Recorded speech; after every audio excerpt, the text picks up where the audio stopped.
Hello and welcome to Thursday Trials, where we drive cars down mountains or something. Maybe that'll be my intro now. Whatever. Anyway, today we're doing European cars in episode 3. First up we have Volkswagen Beetle RSI, I think. Isn't that what it's called? Hold on a second. Yes, RSI. There we go. I know what it's called.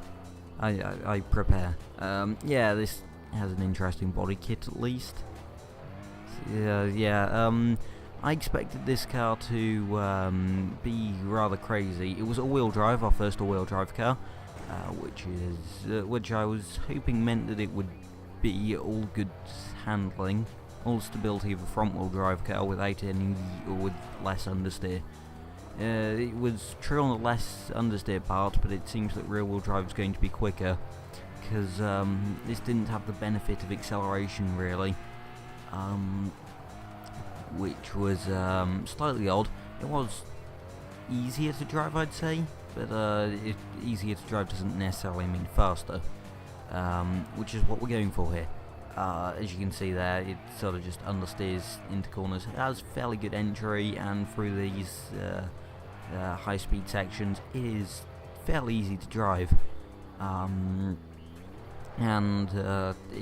can do okay, but yeah, any sudden low-speed corners you need to brake a lot earlier than you would in a rear-wheel drive car, which is really this car's biggest downfall. Into the hairpins now, you can really see I'm struggling to turn the car at low speeds. The turning circle is dreadful, since you can't really spin the car like you can with a rear-wheel drive car, which is why I don't think the four-wheel drive cars are going to do that well in this, to be honest. But yeah, you can see a bit of hand braking there. Into this hairpin I don't use the handbrake, which is the reason I sort of understeer a bit, quite a lot. Yeah, that wasn't good, but yeah, anyway, down into the high-speed corner, again braking about where I would in a rear-wheel drive car, only going to the wall quite a bit faster. I say quite a bit, probably like a couple of miles an hour faster, but it all makes a difference. You can't shed off speed as well, since this car's all a bit heavier than the rear-wheel drive cars we had last episode, and a lot heavier than the K cars. In the low-speed section, it's really easy to keep nice and tidy. It's just that nice and tidy isn't always the fastest way, as we've seen. And across the line, it's not amazing. Next is, if we wait for the loading screen to disappear, yeah, we have the Renault Clio V6, which I appropriately gave the number plate mental, because this thing really was highest horsepower car we had here, which if we take it from PS, I believe it works out to be around 660 or whatever. It's quite a bit more powerful than anything else. And yeah, it really shows. Rear-wheel drive and lots of power means that this thing was slidey, very slidey, but also understeery. It was awful handling, because it seemed to be all the understeer of an all-wheel drive car with all the oversteer of a rear-wheel drive car. As you can see there, it's sort of like I'm trying to catch the car and then I need to turn again. So yeah, it just felt really understeery. I guess it's because I'm going so fast into corners, thinking about it, but I don't think it was actually that much faster, since I was just sort of trying to sort out the car after every corner exit, meaning that I wasn't spending all the time on the straight accelerating. I was more trying to steer left and right and wheel spinning, mainly wheel spin actually. You can see going into there, it's just, once it picks up speed, this thing's crazy, but it doesn't pick up speed quickly enough. Like, the gear ratios are a bit too long, I think, to properly make use of all this power and accelerate quickly. Although then again, I guess you'd have more wheel spins. Maybe it needs longer gear ratios. Huh, that'd be interesting. You can see lots of handbrake work going into the hairpins there to get it around, because otherwise it sort of understeers a bit. Yeah, which is, it's bizarre to think a mid-engined short wheelbase car would have understeer issues, but there you go. You can see a bit of a twitch there, having to catch it as it swerves left and right. Not as bad to drive as the MX-5, mind you, which, as it turns out, was running on racing tyres. I didn't make a mistake there, which makes it all the more frightening. But yeah, anyway, back to the Clio. Yeah, just overall it was odd, and it was just not what I expected. For a low speed section, surprisingly, it does make up a bit of speed. I think that's because I'm starting to get used to this part. But yeah, even then, you can see that I'm struggling as I'm swerving left and right all over the road. And, well, across the line, hitting both walls before the finish line. Wonderful. Next, we have the Fiat Coupe, the only inline engine in this episode, I believe.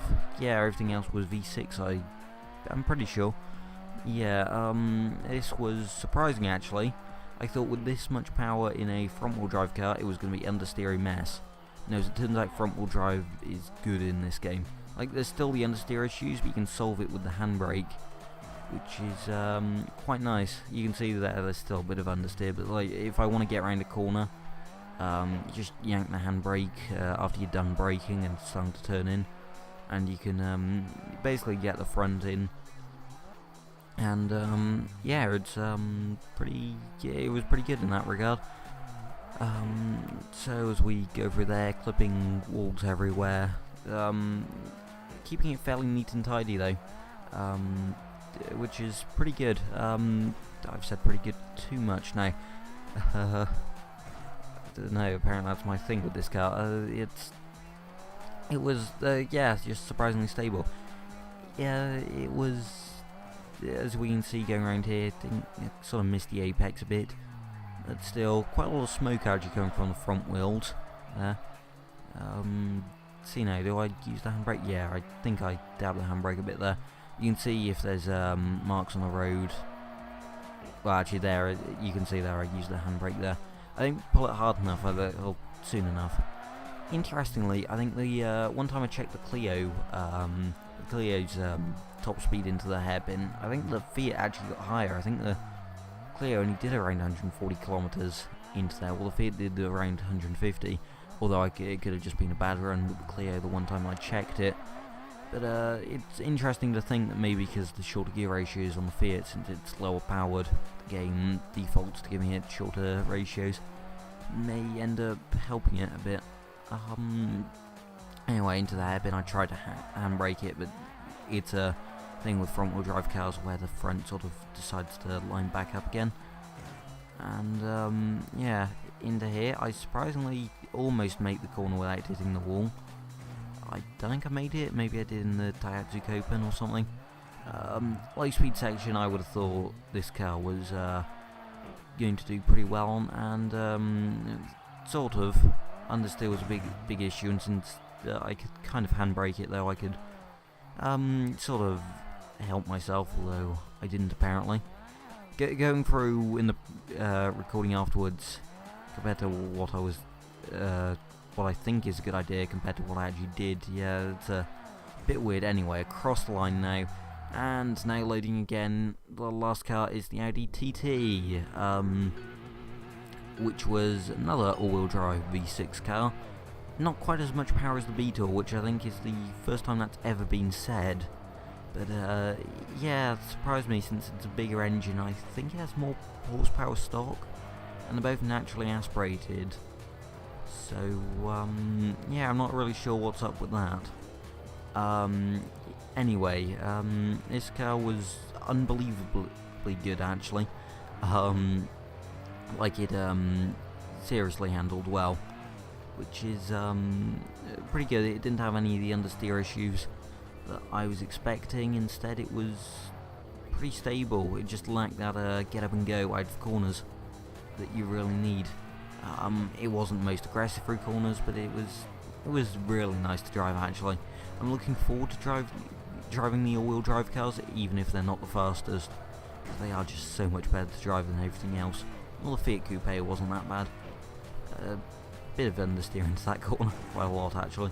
Yeah, if you get this car right, and I think it was about here, I'm starting to get the hang of the game. Also, interestingly, each run in this car, it got a bit faster. Like the first run was actually pretty slow in comparison. The second run was only a tiny bit faster. The third run was like 4 seconds quicker. So I think just going off the top of my head, yeah, like 3-4 seconds quicker. Like that, maybe. Anyway, through the hairpins, you can really see the all-wheel drive struggling as it has to crawl through. I think taking a slightly wider entry line would have helped a bit, but hey, and I still clipped the wall on the outside despite going as slow as possible. Oh, that's my watch. Yeah, anyway, into the third hairpin now, and again, bit of late braking, and yeah, I managed to get it around fairly quickly actually compared to the other two, although I guess it is slightly wider. Coming into the tight corner, I again hit the brakes, bit too late. I'm not sure whether it's even going to be quicker if I start learning to hit the brakes early now for that turn. The low speed section there was wonderful in this car from what I remember. Yeah, you can see not really hitting any walls. I believe this car, from the top of my head too, from just going from memory, got the lowest amount of penalties. It only got like 14 seconds worth of penalties on my best run, or not the fastest, but like the lowest penalty run, which is interesting, and I'm quite glad of that. Anyway, now on to the times, which I now have a fancy new leaderboard thing for the times. Anyway, let's get on with it. In third place is the Renault Clio V6, even though it's miles behind the others, setting a 2:17.391. Next is the Audi TT, setting a 2:17.507, which puts it into fourth. Then the Volkswagen Beetle RS in sixth, setting a 2:17.757. Then in last place this episode, the Fiat Coupe in ninth with a 2:19.841. Anyway, thanks for watching. Don't forget to leave a like and subscribe. And until the next video,